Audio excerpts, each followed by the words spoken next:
Ladies and gentlemen, welcome back to the Laymen Gaming Show! Hello everyone, how's everyone going today? E3.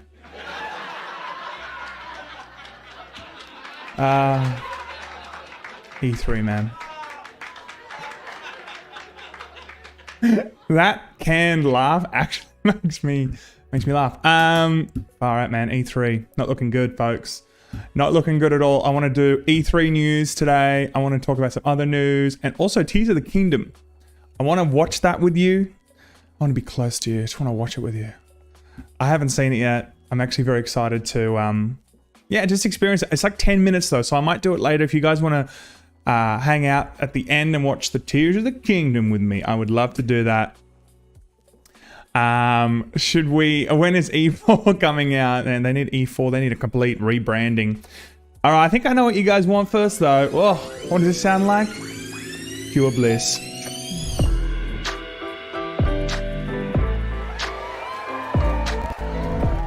All right, so how's everyone going today? All right, calm down, Jesus Christ. Huge audience in behind us. All right, isn't that right, guys? Yeah, shut up. Told them to shut up. So talk about a lot of stuff today. Firstly, before we even get there, how's everyone going? E4, I think it's going to be something like that. Something has to replace E3. I don't know who's going to do it. I think it's going to be Jeff Keighley, but we'll get to that. But firstly, how's everyone going today? You're all right now. You got your drop. You got your drop fix. You're out now. Fair enough. Morning, mates. From the States, Mr. Top of New York. New York. Good to see you here, my friend. Thank you so much, guys, for tuning in. I always appreciate when you guys are here to hang out, chat, and talk about the news. So I did Resident Evil review yesterday, but today I actually, look, I touched on this a little bit yesterday, right? In terms of E3, Ubisoft ultimately said that they're not going to go. Publishers are just pulling out left, right, and center. So I thought I want to dedicate a little bit of the episode today to actually talk about E3. Now, I went to E3 in 2017, the good old days, okay, when I was a young lad, and I had a great time. It was so exciting. When I went to E3 for the first time, I was like, oh my god, this is so cool. I got to see like amazing. I went to EA Play before they hated us. I just did a lot of cool stuff there. It was an incredible experience to be there and actually see E3. It was like the mecca of gaming. It brought everyone together. I think more importantly, it was the moment everyone knew that, you know, it was the biggest time in the year for everyone to expect major releases, right? So there was anticipation not only around the community and seeing, you know, a lot of the big players come together and put on a show, but also for us to learn about what else is going to come out in the future, right? And that was why I think E3 was so valuable, all right? It was just so awesome. It was just such a buzzing experience. I've been to E3, I've been to QuakeCon, I've been to something else? Can't remember now. But those two especially really jump out at me in terms of incredible experiences.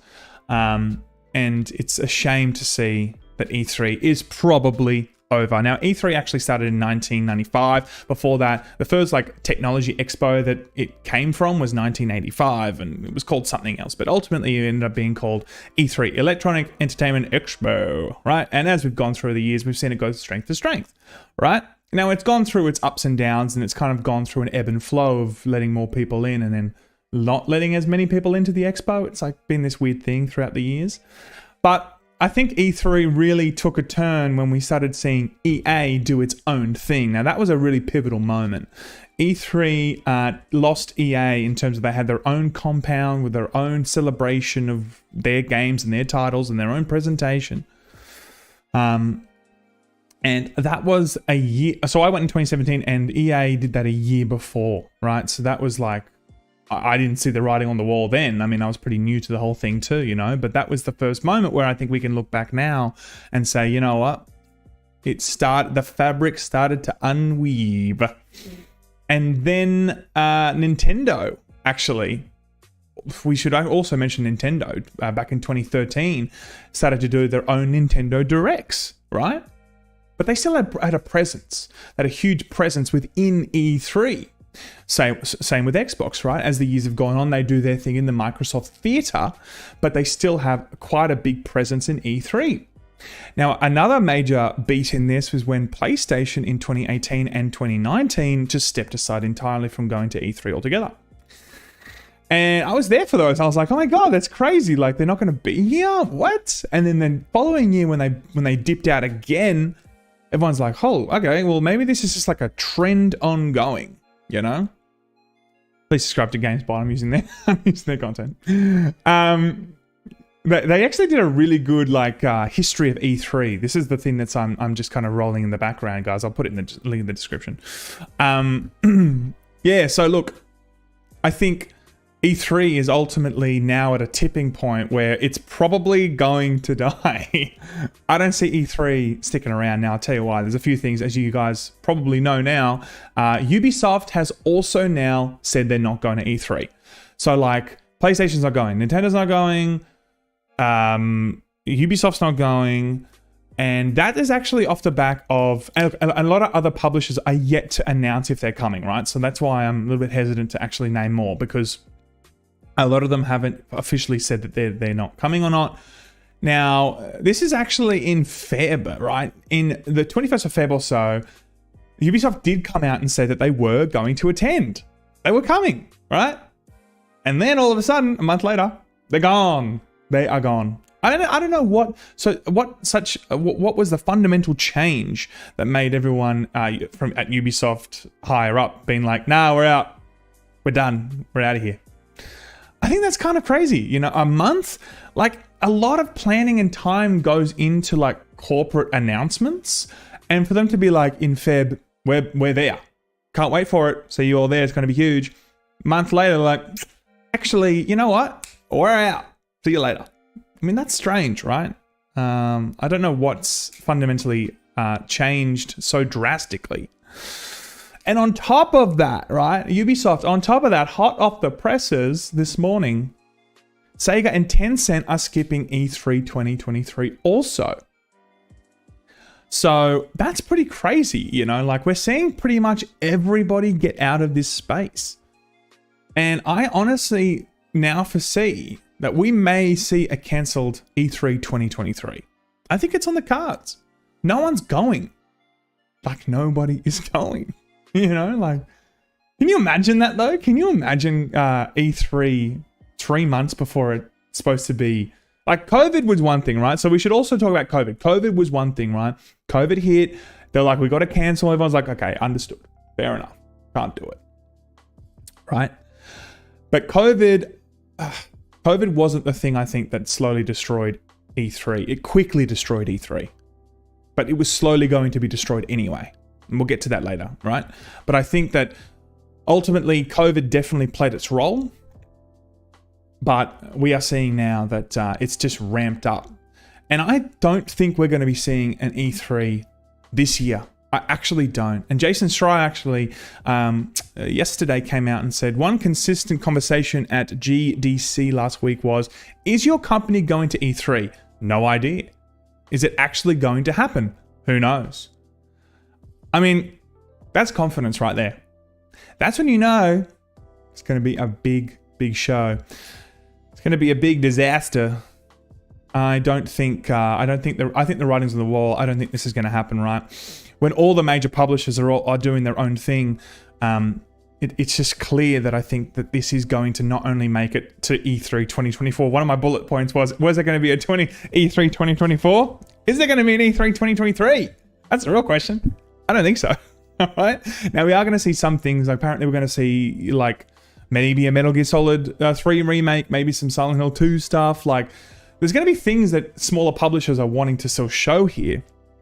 And I think there's always going to be a space in that E3 kind of slot for a lot of games to still be shown. But I think Jeff Keighley, Summer Games Fest, stuff like that, like I think he's going to take up the mantle here. And I think that he is actually going to run with this. He's got the brand recognition.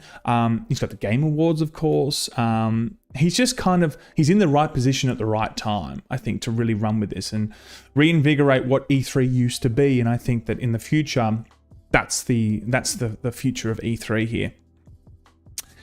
But like, let's talk about the idea of like, was it always going to be cancelled? Was E3 always going to stop? I personally think yes, right? There's ways in which E3 could have prospered and continued to grow strength to strength, but that would have heavily relied, I think, on the idea of consolidating business announcements with community connection, right? So like all the community coming together, hanging out, like they started doing recently, right? 2018 and 2019, they opened the doors. It was the first time ever that they allowed people to actually come into E3. It was the highest amount of people that went into E3 since 2005 or something. It was like 69,000 people that went. Nice. Literally, I think the highest numbers was 69,000. So in that regard, I think that they were kind of like making progress in like solidifying a stronger reason why E3 could exist. If only they started earlier, right? If only it became like there was a duality to it. It's like, yes, you're going there for the announcements, but you're also going there because everyone's going. All the people that you love playing games with are going. Like, it's like this community thing. It's a bit like QuakeCon, right? QuakeCon has a few announcements, but ultimately you're there also just to like hang with people. Like you walk through QuakeCon and people have these like amazing computers set up that are like custom design. Like it's an experience not only for the announcements, but also just to be around people that love gaming. So I think that would have strengthened the possibility of E3 being around if they only did that earlier, and that community culture was solidified earlier, right? If it had maybe a decade to get there, then people were like, oh, like the announcements are one thing, but like, I don't know, it's about like hanging out with the fellas. It's about like seeing people that I haven't seen in so long. Like that's what I also want to do, you know? So I think, you know, it kind of becoming like a PAX would have been something that would have been really good for E3. But I also think that if we look at the digital world today, so a few things. Number one, if you are a company and you get to control you get to control what you're telling the audience. A live audience with a live like presenter, there's a few things that are out of your hands, right? Number one, it can be cringe. E3 is full of cringe. Secondly, it's cheaper to just do a video like a 20-minute presentation, pre-recorded, compared to, you know, hiring out a lot of space at E3, not only the physical space, but to fill that space, right? And also to do a presentation in some sort of auditorium. You got to pay for that. You got to pay for that auditorium too. So in terms of cheaper, it just makes sense that things were going to go digital, right? Like it just makes sense. It's more impactful being pre-recorded too. Like that's another thing. Like being pre-recorded means that you get to, you know, deliver the most powerful speech you possibly can because you can do it like 10 times. You can just keep rehearsing it, right? With live, when you're live and people are nervous on stage, they're like, oh, hello, we're here to show you God of War. You know, like that stuff can happen, right? Live can be stressful, but not for me though. This is live, baby. No, but you know, some people can get a bit stressful. It can get a bit nervous for them, right? So like those things also, I think, are impactful when you're trying to deliver a message to an audience. You want to make sure that you can, you know, the best bang for buck. And also you can control the narrative, right? So like people aren't yelling from the audience going, you know, this game sucks. And the guys are like, what? Did you say this game rocks? Is that what he said, guys? This game rocks. Yeah. You know what I mean? Like that shit can happen too. So there's a few things I think it was always going to lead, I think, down a digital path, and that was that path was first trodden on, well, made from Nintendo, and I think everyone's followed suit. So it was always going to have an uphill battle when it made sense commercially, like financially, brand wise, and narrative wise for individual companies to kind of do their own thing. So look, do I think that there's going to be a future? Let's just say it's cancelled this year. Do I think something will do what E3 used to do? Yes, I do think that, like, you know, a space in a week of like celebrating gaming, that's still a really cool idea, and people like that idea. So I think hopefully that will happen in the future. But yeah, so I want to open up for questions. What do you guys think? Tell me what you guys think. Let's talk about it. So I saw here, someone said, what's your favorite E3 moment? Okay. Here's the E3 moment. I was in the Xbox Microsoft Theater. Ralph and I were sitting there, and I had barely slept because we had done this flight from Sydney. So we got off the plane and to go straight to the Microsoft Theater to watch it, right? And I'm like, oh, far out. I've got to cover this shit. I'm so tired. And I hear, please welcome Keanu Reeves. And I'm like, holy shit, yeah. Like I was no longer tired. I was ready. My body was ready for Keanu, okay? And I was ready for the breathtaking moment. That was amazing, right? That was amazing. But also like being at the first E3 for me in 2017, that was really special too. Because I was like, wow, this is so cool. I've heard about E3 for so long. And it was just so cool. It was such a privilege to be able to go. That was actually when I went as a cameraman for Ralph. Little did he know that I'd steal the show, everybody. No, but that was great, you know. I think back in the day when we did that together, it was just cool. It was really cool. Then we went 2018, 2019, and 2020 we didn't, sadly, because of course the whole COVID thing. But it was good times. It was good times. E3 probably asked too much money. Well, I don't know in terms. I don't know if that's like a joke or, but maybe like they're on the back foot in terms of how much money they can be asking right now. It's the ESA, right? Isn't that called the ESA? Right? I'm pretty sure. Keanu has that effect on people. Absolutely, absolutely, he does. Have you guys seen John Wick? I did a review on that, and it got blocked in most countries, so you probably can't see it. But anyway, this is kind of whatever. So yeah, that's the news in terms of E3, but there's other stuff I want to talk about too. I also want to do Zelda Tears of the Kingdom with you guys later, but that's like 10 minutes. I want to watch the whole thing because I haven't seen it at all yet, right? Ghost of Tsushima Flute Man is the legend. I was there for that. That was really cool too, absolutely. I was also there when I saw Cyberpunk, of course. I saw some God of War stuff. That was the first year I was there that they showed some God of War trailers. I was actually there in that theater too. The first remake of God of War, like the new God of War as we know. What will you miss more from E3, Sam? The reveals or the memes? Well, actually, to be honest, I actually really thoroughly enjoyed just the experience of being at E3. Like when you walk in, there's so much energy in bars and people are just having such a great time. Like it's just such a great vibe, you know. Like that's what they've missed here. I think that's what they've lost, I should say. That's what I think they've lost. The reveals are cool. Like you can see them, like the reveals, seeing them in the theater as it's being shown has a certain energy.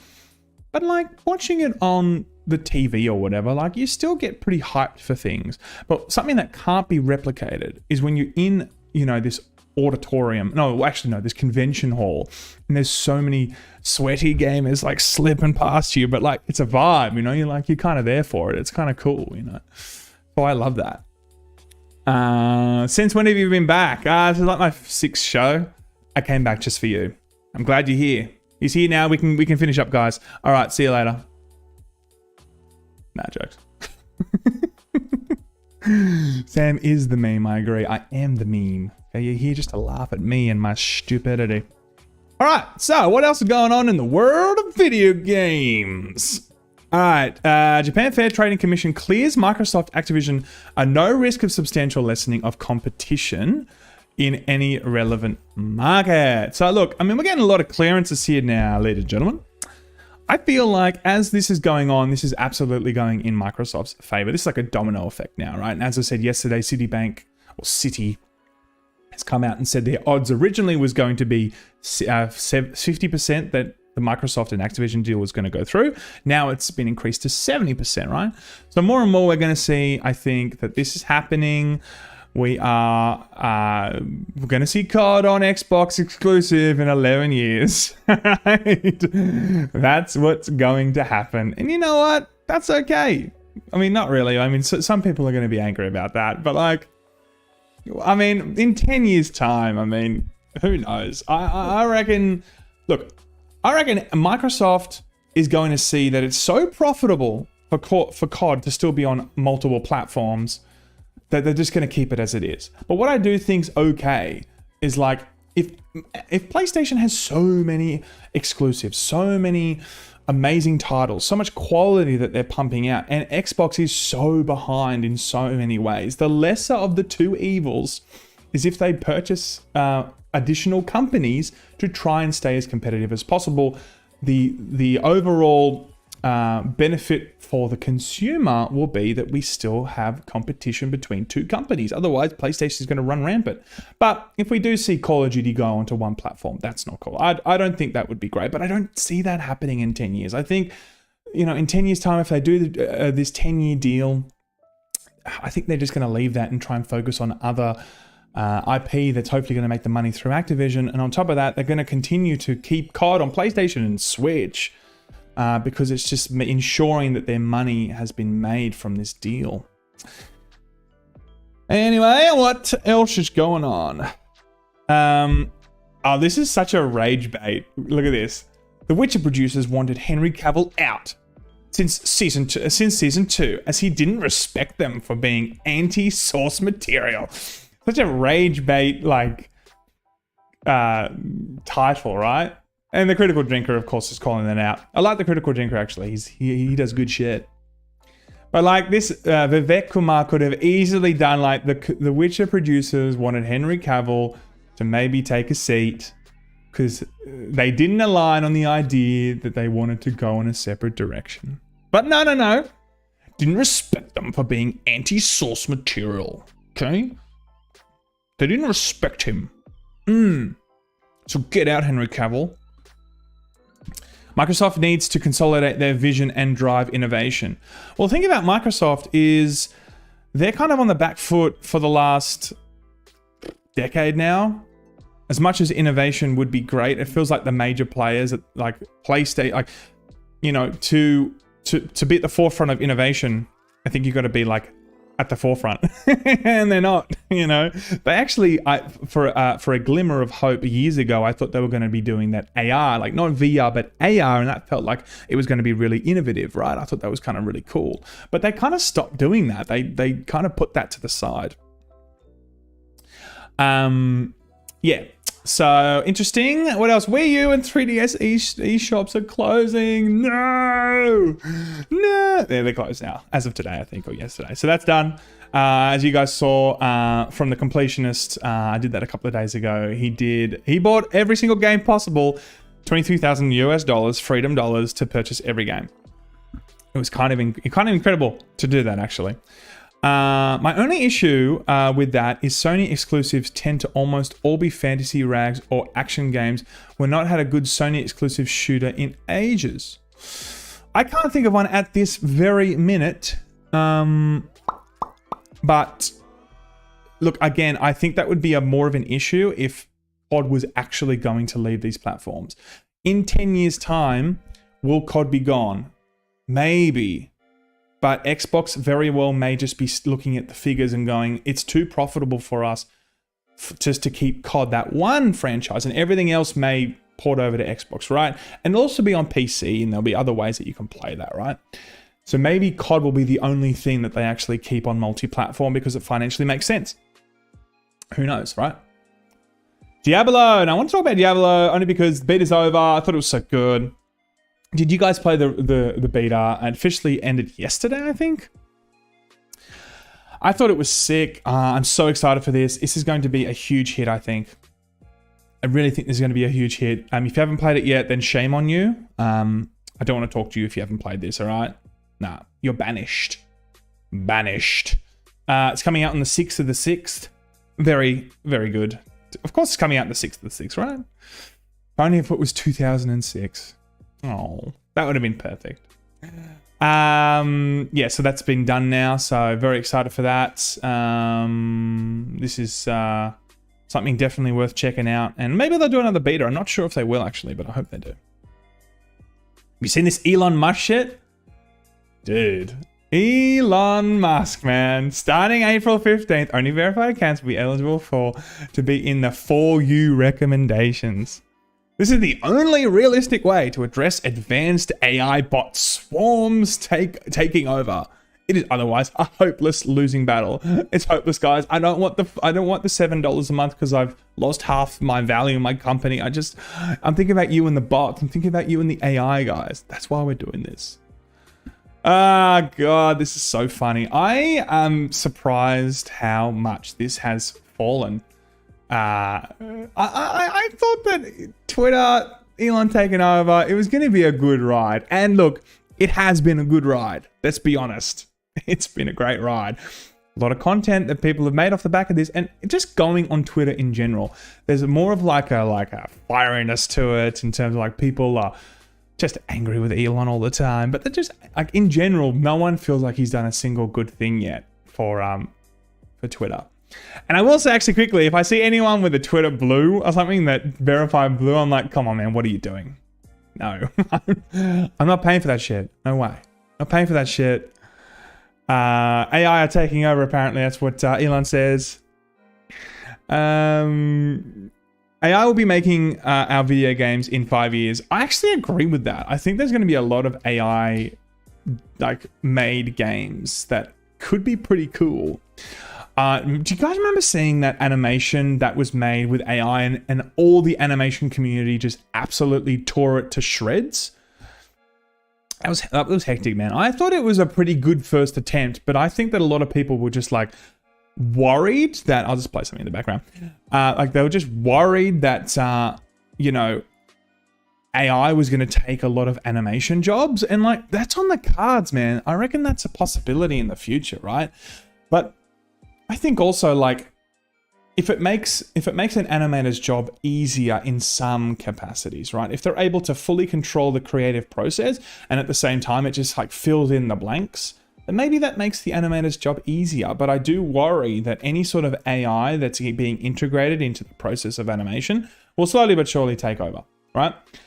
Schnell Academy. Will this get me a subscription to Laymen Blue? Thank you so much, my friend. Guys, did I tell you?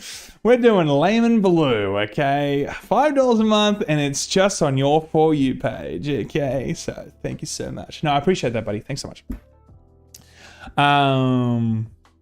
Have I seen the AI mods for Fallout? I haven't actually seen that. No. Worth checking out, I'm guessing. That Unreal 5.2 engine update showcase with AI capabilities was so crazy to see. I saw a few of those actually. I was pretty surprised to see how quick they could render a face when they just like used a phone to capture some of the points, and then they were able to bring it to life on that kind of on that, you know, Unreal Engine that they were using. So I think it's going to be really exciting to see what they do in AI in general. But AI is kind of exponentially becoming more and more part of everyday life. Out of nowhere too. Like, do you remember talking about AI like a year ago? Like maybe a little bit, right? Like maybe a little bit. But now it just feels like it's everywhere. Like ChatGPT 4, and wasn't like ChatGPT 3 like 2 days ago. Now it's already number 4. Like, it's just crazy what we're seeing here. Do I get a Cactar badge for subscribing? Zendru, you don't need to subscribe, man. You're just a good dude. I should get a Cactar subscription badge. That's actually a good idea. That's actually a good idea. Could I beat Ralph in a fight? Of course. In a Smash fight. Super Smash Brothers. Yeah, I can beat him. I'm not donating. This is the worst OnlyFans content I've ever seen. What you come for, man. Oh, that sounded like a pun. I didn't mean to make that pun, but we're going with it. What else is going on? Okay. Bella is here to stay. Huge gaming news, guys. This is huge gaming news today. Bella is here to stay. I'm actually surprised that this was even up for debate. Like, I thought she did a fantastic job. I watched this naturally. I did a review on it. Check it out. I never thought for a second that they were going to replace her, especially when you saw her like kill that pastor guy. Like, that was like, whoa, she has what we need here. She has that like ferocity. She has the ferocity that we need, you know? So I'm actually very excited to see what they do here. But like, are they going to age her? Like, I can't remember now. Last of Us Part 1, Part 2. I can't remember if there's like a little age gap. Is there like a couple of years? I feel like there's like 5 years or something. Something like that. It's been a few years now since I've played it. Oh my god, the E3 2000 and the 2000s E3 footage, right? Yeah, they're like, look at this shit, man. Let's play a bit of it. We're going to E3. Here we are in 1985. The gaming industry was attempting to recover from the market crash 2 years prior, and CES, the Consumer Electronics Show, was the primary convention for hardware. I'm Kurt Loder with MTV News. Connoisseurs of video games, computer effluvia, and all the latest in electronic gizmo mania converged on Los Angeles last week for the annual Electronic Entertainment Expo, better known as E3. Okay, 50,000 members of the press in its first year is hardly quiet. 50,000 for the first year is pretty bloody good. Yeah, that footage is cool, hey? Yeah, it's mad. Donkey Kong Country 2, Diddy Kong. Was that Diddy Kong Racing? Might have been, actually. PlayStation launch, showing the launch. And look at these terrible slides. I mean, can you imagine going to a presentation today and that's what they show you? I mean, it'll be lit, but like, Jesus, that just looks creepy. Sega Saturn. Good times. Great classic hits. Good times. Now, let's go see what's happening in Reddit before we finish in terms of looking at the Zelda stuff. I want to look at the Zelda stuff with you guys. All right. Ubisoft Paris developers speak of morally and... Oh, that's great. Okay, this is them doing it again. Ubisoft at it again. What is up with Ubisoft and just workhorsing their people, whipping them to death? Jesus Christ. This is not the first time they've had issues here. Developers have spoken about their morally and physically exhausting crunch culture of Ubisoft Paris. In a report of NME, focused primarily on the development of Just Dance. Whoa, they were crunching for Just Dance? Holy shit. They're like, work harder, mocap. All right, yeah, sorry, I'm doing it. Oh yeah, no, it's not cool enough. Whoosh. Oh, okay, yeah, we're dancing. What the fuck? I'm actually very surprised. Oh god, reportedly Just Dance was tasked with changing the Just Dance 2003 engine just 11 months before launch. That had to be considered at all costs. Wow, okay. Yeah, look, this isn't the first time that Ubisoft has had some crunch problems. I can't remember the exact games now. It's a couple of years since we've covered that, but Ubisoft definitely had some issues there. They also had some issues in terms of internal allocations. Yes, Ubisoft has some colorful past. That's absolutely true. But, wow. Okay. Might want to cover that more in depth next time when I have time to go through it properly. What else? Oh my god, I saw this, dude. Okay. So this is interesting, right? Dolphin is coming to Steam. So like that's like an emulator, right? So you can emulate shit on there. I'm pretty sure you can emulate a few things. If I remember correctly, it's at least Dreamcast, or it's like something like that. You can emulate a hell of a lot of games. So the Steam Deck is going to naturally jump all over this, and people are just going to play a lot of previous games on Steam Deck, which is really cool. Bird up. So that's going to be really interesting to see. Now, emulation has been a huge thing, right? Like I'm guilty of it. I played a few of I played PlayStation 1 games on my phone. I played Game Boy Advance games. I finished Metroid Fusion on my phone a few times. I finished Final Fantasy 7 like twice on my phone. Final Fantasy 8. I have, but like, disclaimer, I own all these, right? So like I can emulate it, but I actually do own these games. I finished Ocarina of Time on there, like heaps of games, right? So emulation is great. Everyone loves a good emulator. So the Steam Deck is totally ready for that, and I think that there's going to be an explosion of really cool things. But I don't understand how legally they're doing this actually. Like emulator feels like a bit of an illegal product, because the entire basis of an emulator is to play games that you haven't purchased. Let's be real. That's what you do with an emulator. You don't buy an emulator. You're like, oh, I'm just going to download the emulator and not play any games on it. Of course you are. What the hell's the point? It's like going to Pirate Bay. I'm just going to go on Pirate and just look around. I'm just looking around. I'm just asking questions. That's all I'm doing. So that's interesting. And I'm actually excited to see what kind of happens there, because you know what? I'm not against emulation. If you take games away from people, if you can't buy them in certain stores, then emulation absolutely has a place, right? But predominantly, emulation is used to play games that are very much still available in all sorts of ways. You should watch the Gaming Historian's video on emulation. Okay, I will actually. I will. Absolutely, I will. Last I saw it could emulate up to Wii games. Really? Emulate? They can do Wii games on this shit now? Wow, okay, cool. That's kind of cool. What else? Yep, Steam Deck is miles better than my gaming handheld. Well, I mean, I've played a little bit of the Steam Deck, but I played it for like 2 seconds kind of thing. I don't own one. I think, you know, Switch needs to come out with something real quick, because goddamn it, that shit is old. But Steam Deck feels like it can play most games, even if it's going to be on lower settings, like it can play most games, you know? So, yeah, I'm actually, I'm keen to see what kind of things can be run on the Steam Deck with this, actually. Dolphin can upscale Wii games to 1080p. Okay, cool. Was that 720? GameCube was 480, right? Then Wii was 720. And then Switch is 1080. But Switch is only 1080 if you dock it. It's kind of shit. Dude, how do I play NES games today? Any CRT TVs now? What is CRT? I don't know what that means, my friend. But how do you play NES games? Dude, you can like... That's right. Oh, I see what you're saying. So like, it's like, how do you play them, right? You can't play NES games unless you're playing this small selection on Nintendo Online. You can't really find them, right? So like, emulation is an essential part to like having a full education in gaming. You know, like, what do you mean you haven't played Samus Returns? Samus Returns. No, like, you know, if someone wants to play Metroid Fusion, you can now, but like 2 years ago, how could you do it? You have to go online, find a Game Boy Advance, find Metroid Fusion, or if you want to play Final Fantasy VII, well, actually, that's on a lot of platforms. That's on my phone, man. You can play them on your phone, like on the App Store and stuff. But there are plenty of games that people can't play. That's what I'm trying to get at here, okay? Plenty of games you can't play.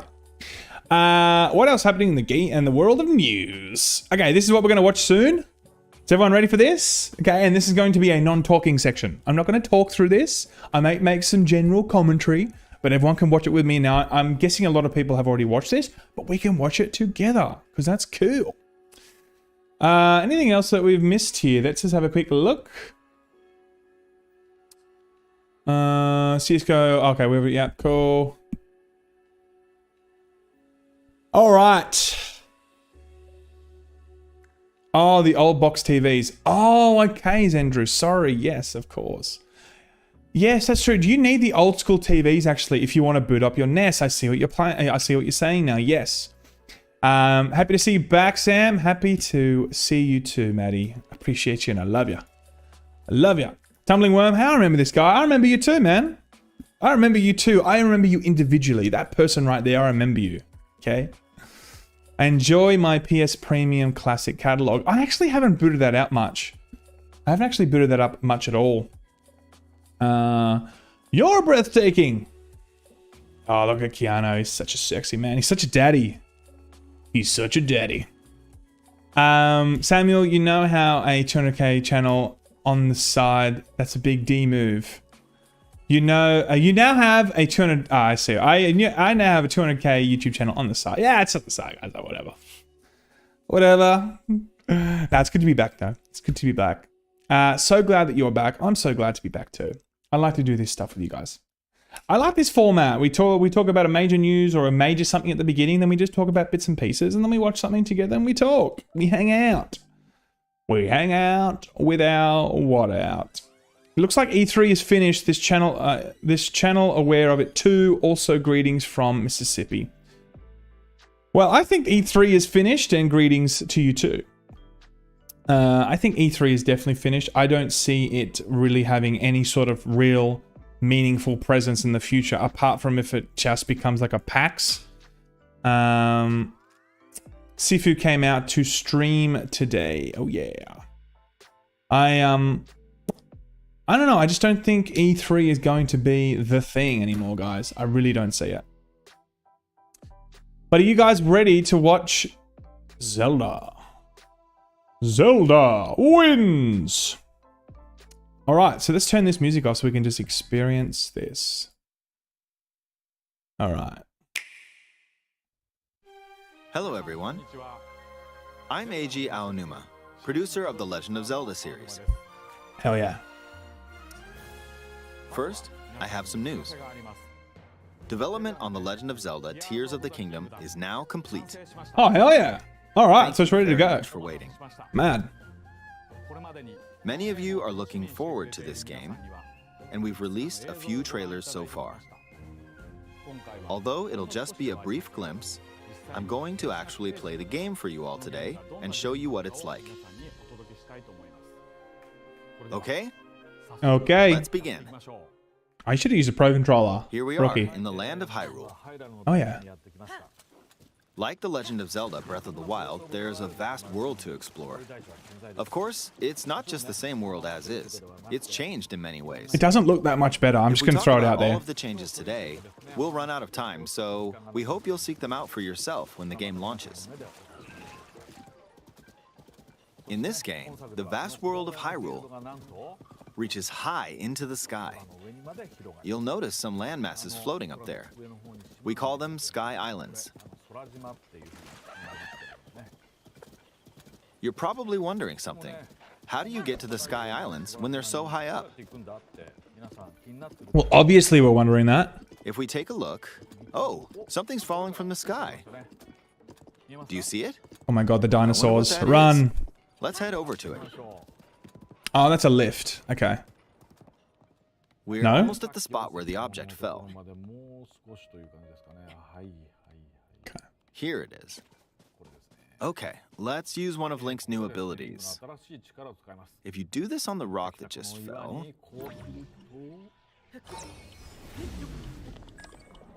Look, it started rising.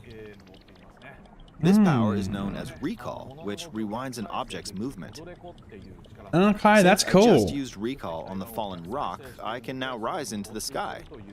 We're a lot closer to the Sky Islands. Let's use the paraglider to reach one of them. Oh, that's mad. I like There are a that. few other Sky Islands floating here too. There's going to be a lot of puzzles with that, I'm I sure. made it. There are lots of ways to reach the Sky Islands, so we hope you'll try a few different methods. Okay, now we're on a slightly bigger Sky Island. Just like on the surface, there are several man-made structures. Some trees are also growing here. You won't see many of those yellow trees on the surface, though. Let's walk around for a bit. This might sound like...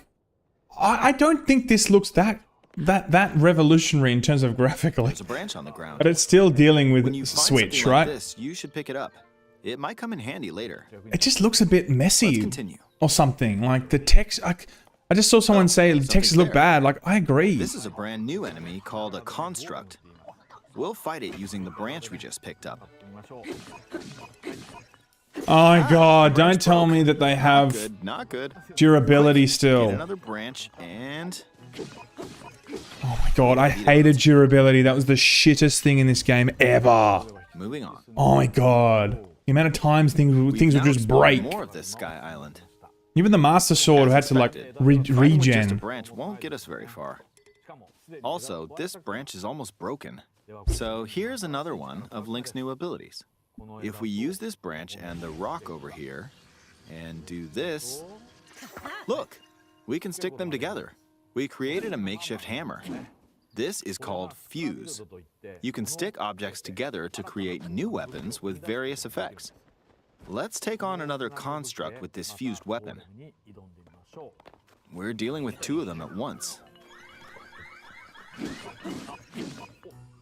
Oh, I'm watching this at 1080p, the weapon's attack has definitely improved. and I'm seeing the same thing on the stream as I am seeing it. So it's the The other similar branch similar broke, colors and but everything. This weapon has much better durability. It just looks weird, right? It You just can do all sorts of things by experimenting with the fuse ability.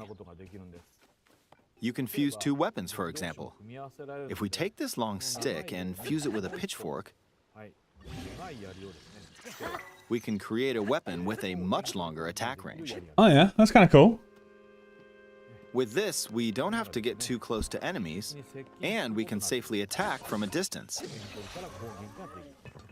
Yeah, I agree can with also that. fuse Resolution. arrows with materials in your Resolution would look inventory. better. Yeah. For instance, try fusing this leaf to an arrow. Fuse an ice elemental material to an arrow and you can freeze faraway enemies. Why would he put a leaf on there? Very useful.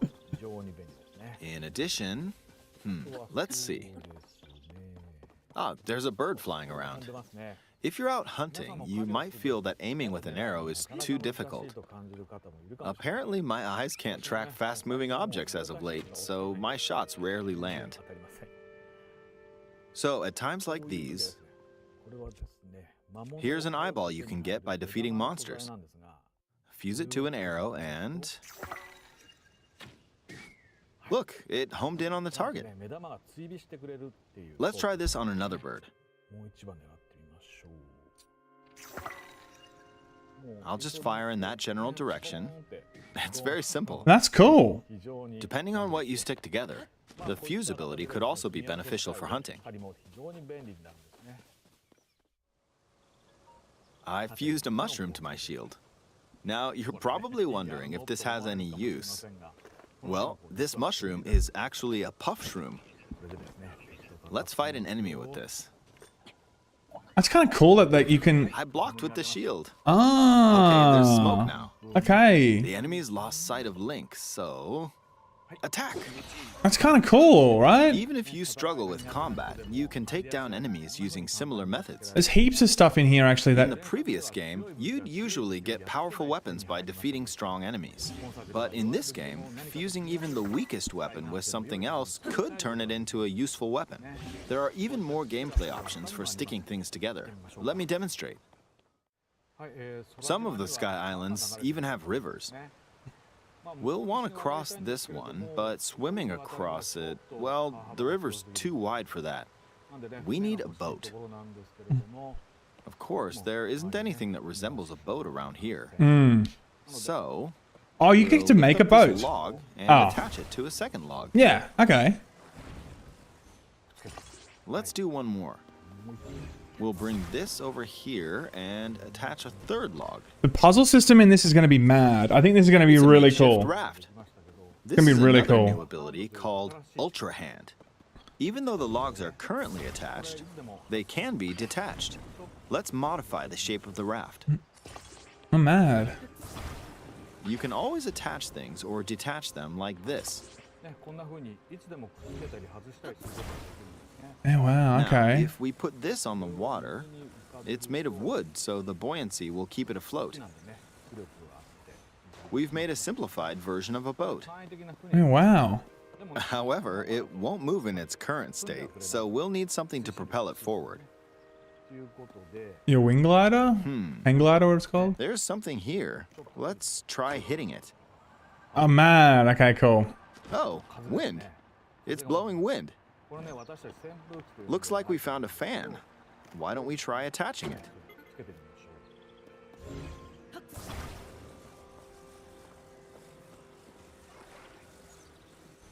We'll attach another one.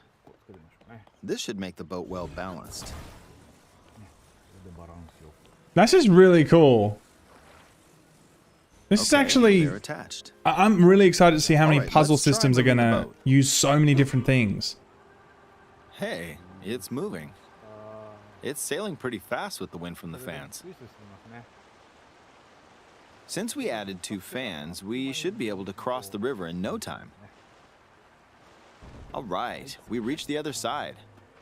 That's mad. In the most recent trailer, we showed scenes of Link riding a large car and a flying machine. Yeah, we saw that, yeah. Those vehicles actually aren't in the game from the start. Instead, you'll be able to freely craft them on your own. There are Oh. all sorts of objects you'll come across in this game. And depending on how you use your imagination, you can do a lot with them. Wow. So, try crafting different things and explore this world at your leisure. That's mad, dude. This is going to be sick. There are even more new abilities. Take this building over here. Okay, watch this. Look, I passed right through the ceiling. This new ability is called Ascend. If you're in a place with a ceiling, you can go through to the floor above you. Wow. There are some restrictions, but what's great about this ability is that as long as there's a ceiling, you can use it anywhere. Speed running, I'm just going to use that big For time. example, this place has a cave with a hill right above it. If we use the ability here,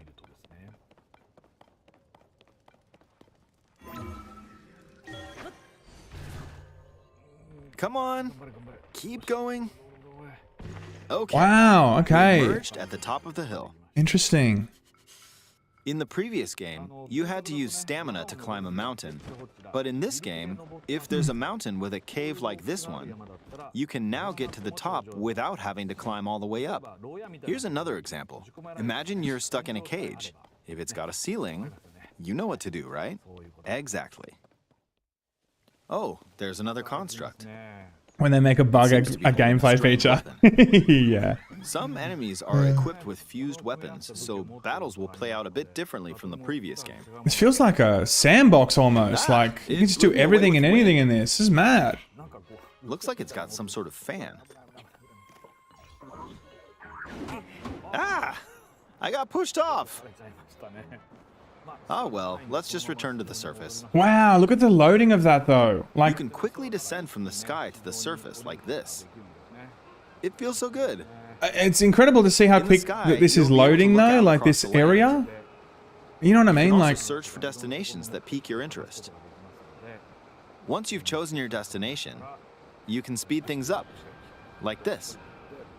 yeah, wow. Let's dive into this river. And we're back on the surface. I mean, that's a huge space to Still try so and many render things and I'd like to load show for you you, to but let's find leave where it you at want to that go. for now. Oh wow, that was mad. I actually really enjoyed that. That was sick. What did you think? Some of Link's new abilities were updated from the previous game. I'm sure some of you watching me play were thinking, wait, if you could do that, then maybe you could do this too. Yeah, it looked like In Fortnite this then, game, legit. You can do a lot of things just by thinking about what's even possible. There's still a lot of new gameplay, mysteries, and encounters we couldn't show today, but they're all jam-packed into this unfamiliar Hyrule, and we hope you'll use your imagination to explore it. That's all for today. Thank you for watching. Hey, dude, that was sick.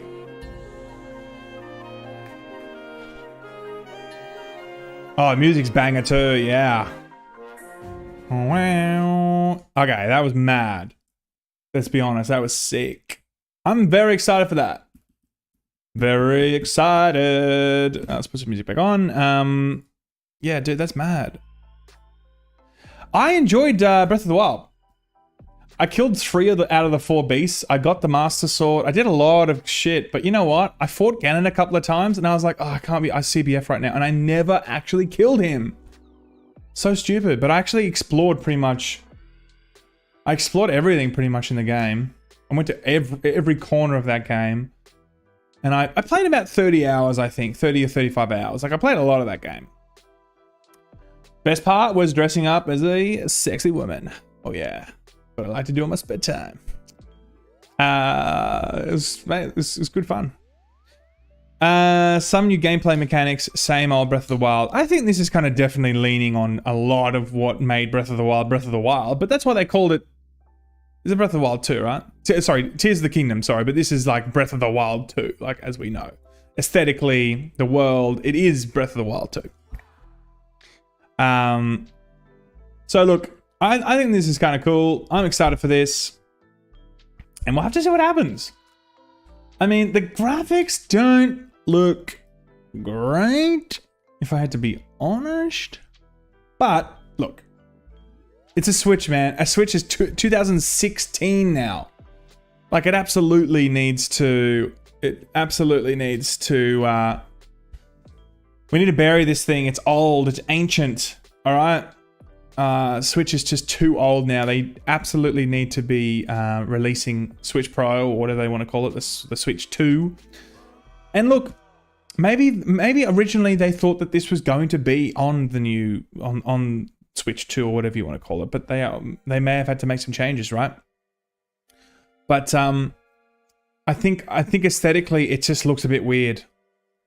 It almost looks too oversaturated, but maybe I'm just not seeing this right. Maybe when you play it, maybe the smaller resolution on a Switch is going to make it look right. But right now it just looks a bit too like bright and weird in the wrong places, and I don't know, man. Kind of weird.